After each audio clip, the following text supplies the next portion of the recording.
Alam ba ni Secretary de Lima na ikaw ay nangangampanya at saka tumulong kay Duterte? Opo sir, yung huling hingi ko po, nung pumunta ko sa Manila, may suot akong bowler ni Presidente dito at saka dito sa paa. Pagkatapos, Nung nakita niya, pak, ginano niya ako.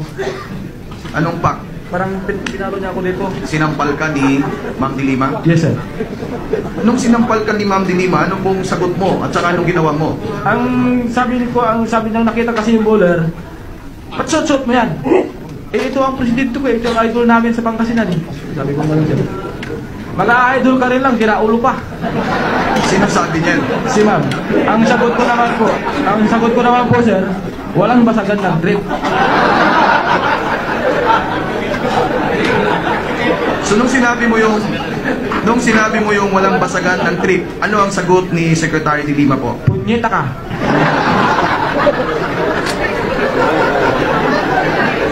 Order.